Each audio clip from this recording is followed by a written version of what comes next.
Thanks for the support as the channel member, Ant Chipman. Apologies for no video yesterday, boys and girls. I needed to get that stream highlights thing out because it was to promote last night's stream. You should be watching the streams regardless. I stream several times a week, twitch.tv/LOLLUJO. If you don't know what I'm talking about, go and have a look at the video that came out at 4 o'clock yesterday.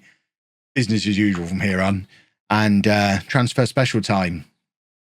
It's just all coming flooding back to me. What happened in the last episode. It's the real reason I had to miss a day.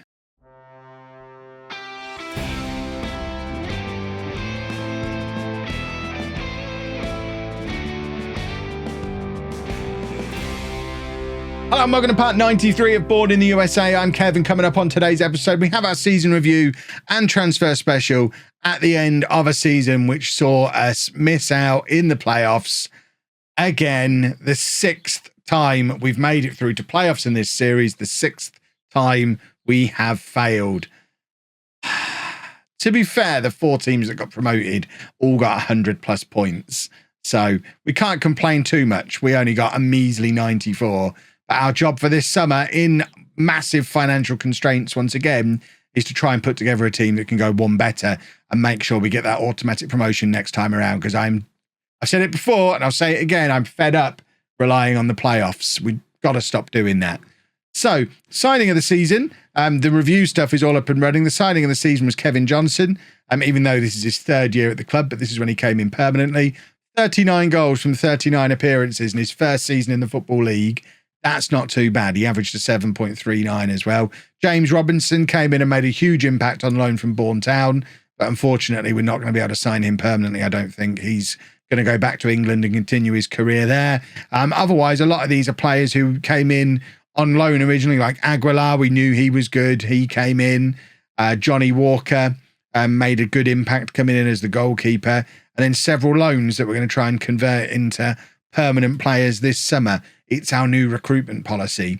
So the board were looking for us to avoid a relegation battle. We massively overperformed that. Let's put a positive spin. We massively overperformed it. We finished 5th. We got to the playoff final and narrowly missed out on promotion whilst averaging more than half full on our attendance, which we've never done before. So good to see that we're actually starting to get a few more fans through the door as well. Money is a mess. We know money is going to continue to be a mess.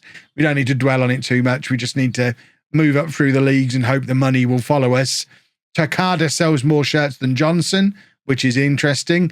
But not as interesting as Henao selling more shirts than, I don't know, anyone who's not Henao.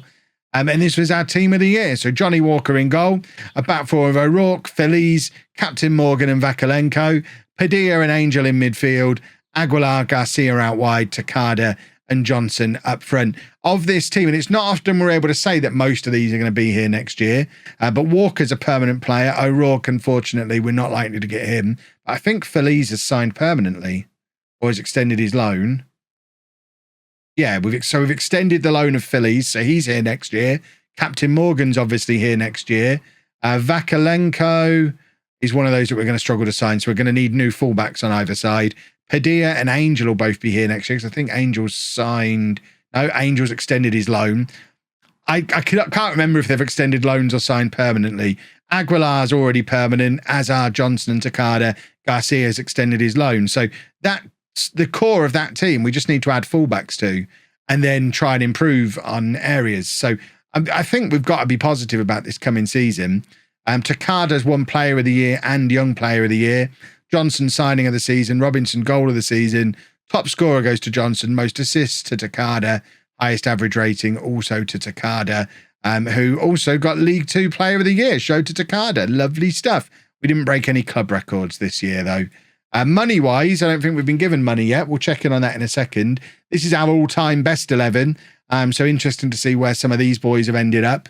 So Kotolyarov is still at Mass United. He's been there forever. Llewellyn is at Western Mass. I wonder if those two still room together, if they're all in Mass. Toby Neese, I realise Mass is probably short for Massachusetts, which is also where we are. Still living in Seacoast United, where he's lived most of his life, apart from that 4-year spell when he was playing for us. Jeff Brook, the original superhero captain that we had, He's playing for Escondido Mayas in the Mountain National League. He's not playing for them very regularly either, which is a little bit of a shame. And Ben Garlick, we know, retired years ago. It shows how much we need a fullback, that the fullbacks in the all-time best 11 are a centre-back and a right-back who retired about 10 years ago. In midfield, Gomez is at Dongu, which is in Mexico, apparently. Diego Briones has now retired. Very sad. Sam Williams on the left is another one who's moved to Seacoast United. And then Huyan on the right went to the Maryland Bobcats last season, where he's actually had a pretty good season in League Two. Maybe Huyan could have done a job if he'd have stuck around with us. Maybe. Stephen Stone is at High Desert Elite, playing in the league below us. And Jorge Alberto Hernandez is playing in the National League Division 2 and not able to score goals anymore. How do you go from that to that? They're obviously using him wrong. They're probably playing him on the wing like I used to sometimes.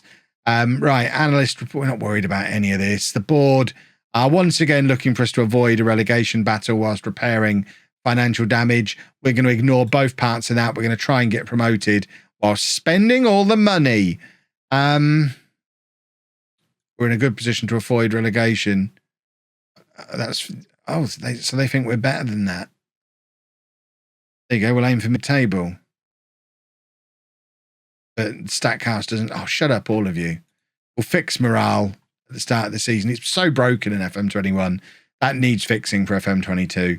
We've already identified fullbacks are what we need. We'll have a look at Vakalenko once we've got budgets. We might still be able to squeeze him in. O'Rourke is just refusing to discuss anything. Takada making it into the team of the year. And there are our budgets. We've actually had a budget increase despite being in an absolute financial mess. So we might be able to get Vakalenko. That's potentially huge.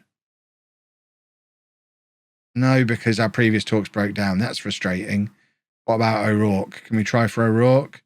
We're not big enough stature. Or any of the rest of these? What's happened with Claudivanio? He's extended his loan for another year. Feliz, we know, already has. Robinson. We're not going to get Robinson, are we? He's already accepted a contract. So Robinson, who's he going to? He's going to North Carolina. So he is actually staying in the US, which is upsetting. I thought he was going back to England. North Carolina are in the championship. To be fair, can't really argue with that, can we? And then Seba's already coming in permanently, even though we dropped him like a stone when O'Rourke came in. So I guess Seba comes back into the team. Garcia comes back into the team ahead of Robinson. McCarron would just send him back to Bourne Town. There's quite a few of these fringe players we need to bin off. But we've actually got some money to play with this summer. We're going up as champions, boys and girls. It hadn't occurred to me how, because of the playoffs, we're so deep into pre-season already. It's only been about 10 days and it's already very close to the 1st of July. You can see we've just released a bunch of players at the end of their contracts, significant ones: Vinicius, Campos, Cox, Martin, Almoral, Henao. Quite a few. Basically, anyone who wasn't in that starting 11 has been released to try and free up money. You can see we've got half of our wage budget is now available to us. The other thing that I've done, Vakalenko is now confirmed to be joining us on a free transfer. So that's Vakalenko and Seba both coming in.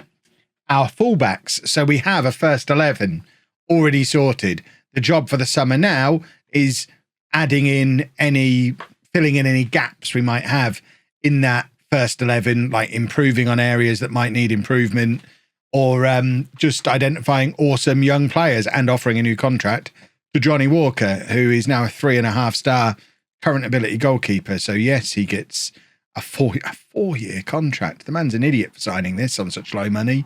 But yes, we'll have a piece of that, please.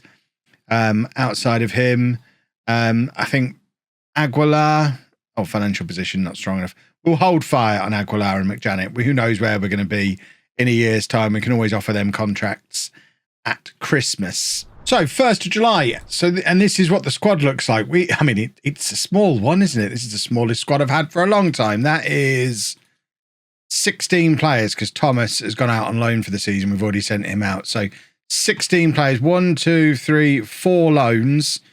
What have we got? In fact, is there anyone in here that we don't want before we go looking through the rest of the squad? If we sort by ability, Parmenter.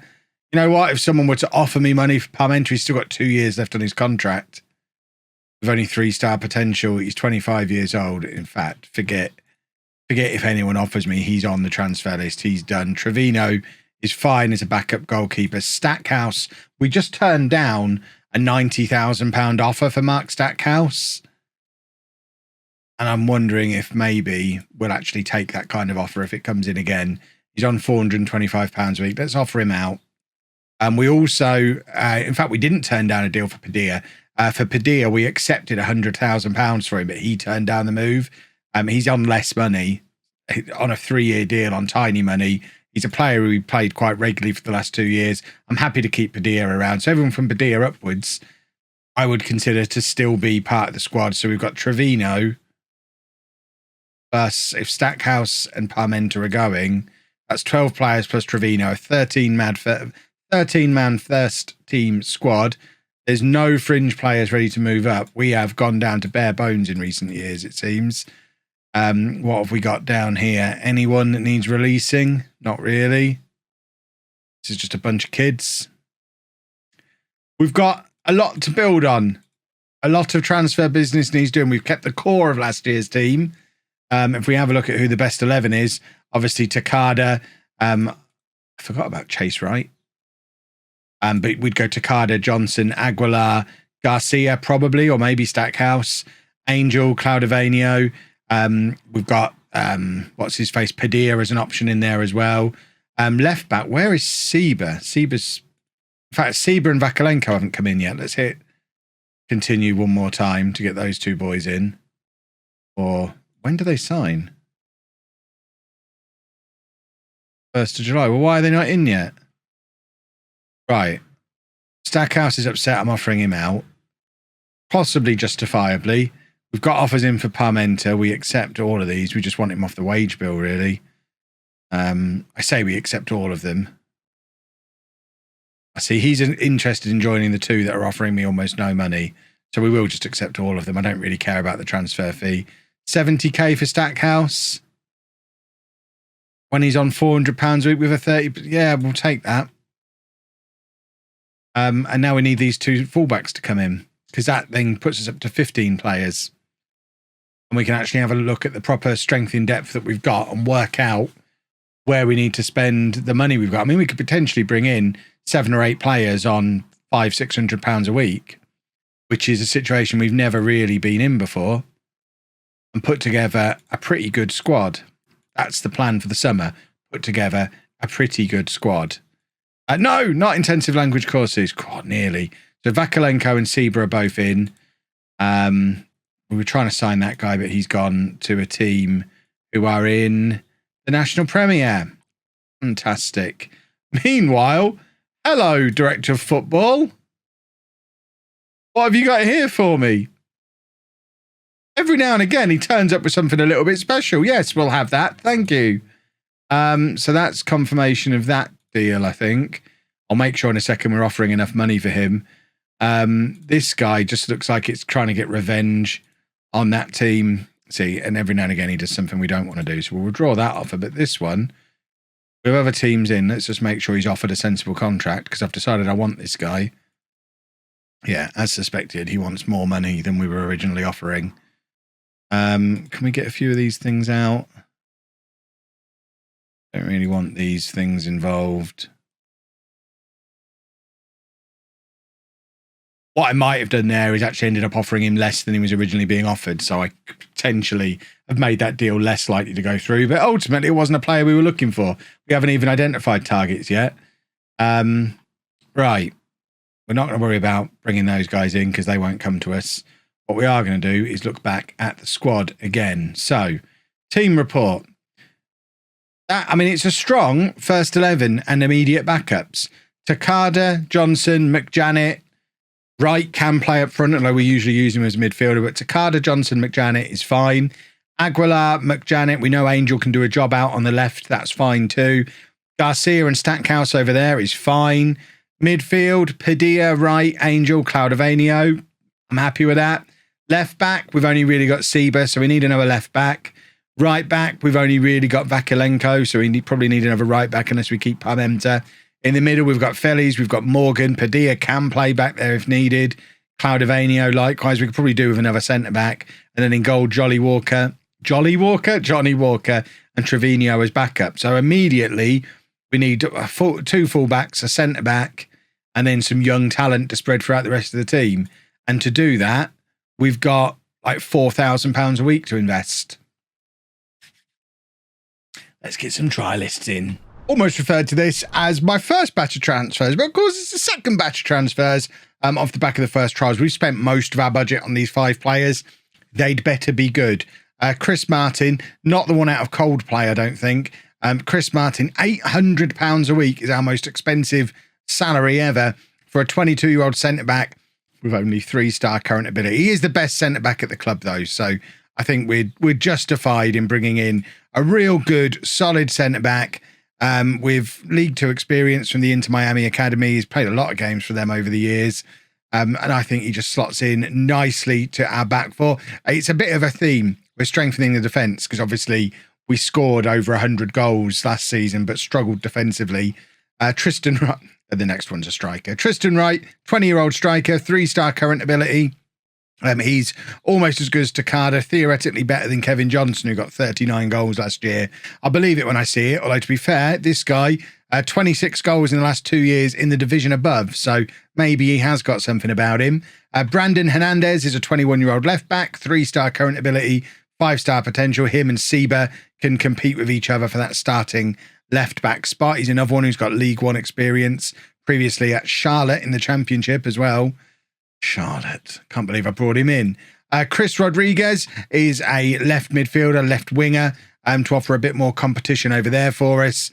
He's a 3.5-star current ability player. Obviously, we'll play him up there, but theoretically better than Aguilar with the potential to get even better. He was at Los Angeles previously and was playing for their academy down in our league over the last several years. And then lastly, for now, Rob Lindley is I say I was strengthening the defence. I brought in 2 defenders, but I think we needed him. We still need a right back. Rob Lindley's a midfielder who we're probably going to play central midfield, but it does give us the option to use a 4-2-3-1 away from home, which we've never really had before. We've never really had an attacking midfielder before. But he's a 3.5-star current ability, 5-star potential attacking midfielder. So the best attacking midfielder we've got, but also theoretically the best central midfielder we've got. And he's another one off of Inter Miami. It does mean that we've only got about £1,000 a week left of budget, and our squad now looks like this. So definitely need a right back. At the moment, it really is only Vakulenko out there, but bringing Martin in means we've got a little bit more strength at centre back. I think Captain Morgan's days might be numbered. He's dropped down to 2 stars for a centre back, which is alarming to say the least. Claudivanio, again, probably not going to get the job done at centre back, can play or will play in midfield. Same with Padilla, really. They're both kind of considered midfielders for me these days. So we probably need another centre back, another right back. Midfield, I think we're fine.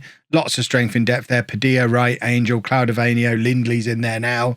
Rodriguez and Aguilar on the left. Garcia, McJanet, Stackhouse all on the right. We've got the new striker to add into an already strong attack. So I think we need to spend the rest of this money on a centre-back and a right-back, and then we can maybe squeeze in a couple more loans as well. Actual squad size now, we are up to 21 players. So I think if we can get up to 23, 24 players, I think that gives us the strength in depth to make it through the season. We just need to make sure we strengthen that defence a little bit more so we're never having to play Claudivanio at centre-back. Well, I've managed to squeeze in one more defender and a loan from Bourne, but he's just for a backup goalkeeper. Henry Blakeman, 18 years old, Irish under-19 international, 2-star current ability, 4-star potential. He'll be fine as a backup goalkeeper. So if anyone wants Trevino, he's available. Should we actually offer him out? Let's put him on the transfer list. We may as well get him gone. We don't need him anymore. But the defender we've signed, we've spent big on him again. I'm serious about trying to concede fewer goals this year. Dan De La Fuente, £925 a week on a 2-year contract. If this doesn't work, he will bankrupt us. 3.5-star current ability centre-back, though. Better than anyone else we've got at the back. He's got plenty of League 1 experience. Played for Sacramento in League One for 2 years. 2 years as a first choice, 4 years in total. Dropped down to the National League with De Anza Force, where worryingly he didn't really play for them last year. Injury, maybe? We're not going to worry about why he didn't play for him last year. We've just brought a guy out of non-league and we're paying him 10% of our wage budget for 2 years. He's good, though. You can see he's good. That's a good-looking squad. Now, we could still use someone who can play. I mean, De La Fuente can play right back if we need him to. I don't really want him to. Same with Feliz, really. But I imagine one or both of them will end up covering that quite a lot because we don't really have much in the way of money left. And when I say we don't have much, I mean we have absolutely zero amount of money left. I guess we can pour some of that transfer budget over the wage budget and make absolutely no difference. We could probably do the same thing with scouting. I always forget how to do this because I hardly ever do it. So we can put that into transfer budget and we can then take that transfer budget into wage budget just to make sure the board don't start yelling at me and maybe squeeze in one or two more really cheap young players. I think I'd be happy going into the season with this as my squad. It is 23 players. 3 of them are goalkeepers, though. 2 players for every position. It'll do as long as we don't get a massive injury crisis. We can add 1 or 2 more and maybe get Trevino out. Then I'm going to be really, really happy. Let's see what the media think we're going to do. 15th. Fantastic. Oh, I was already pretty happy with this transfer window, but right at the end, we've pulled off the coup of the summer. We've brought 2 of our boys back. Robinson and O'Rourke are back in. Somehow, they both ended up at North Carolina. Neither of them are American. They both left Bourne, ended up at North Carolina in the championship here, and apparently weren't going to be used. So James Robinson is in for the series. We've got him back. He was a real key player in the second half of last season. But likewise, Oren O'Rourke, also in for the season, can play left back or, really importantly, right back, was also a key player for us in the second half of last season. So we might not have been able to get either of these boys permanently, but they are in. And that means our team for the first day of the new season, which will be coming up tomorrow, is looking an awful lot like this. And that is, without question, an upgraded side. We've got a few players unavailable. Seaberg, Garcia, both injured. Kevin Johnson, not fit because he's just recovering from an injury, so he's not really ready to start. But we've got Walker, who is just, I mean, he's better than I thought he was. We turned down big money for him this summer. He needs to concede fewer goals this season. But to do that, he's got a much upgraded defence in front of him. I mean, we've now got 3 of last season's back 4 in there. All that money spent, we've got 3 of last season's back 4 in there. Chris Martin, who we're paying £800 for, not even on the bench yet. He will get his opportunities, I'm sure. But O'Rourke at left back, Vakalenko at right back, Feliz and De La Fuente in the middle, Padilla and Angel in midfield, Aguilar and Robinson out wide, Takada and new boy Tristan Wright going to come straight in up front because of the injury to Johnson. So it's got a lot of familiarity around it, but we've strengthened in a couple of key areas. We've got some better strength in depth as well. We've got Rob Lindley down there on the bench. I think we are in a strong position to go and win the league. Cross everything, boys and girls. We find out if that's realistic or not tomorrow. If you've enjoyed that, please make sure you leave a nice big thumbs up on there for me. Subscribe to the channel for daily Football Manager videos. And thank you very much for watching.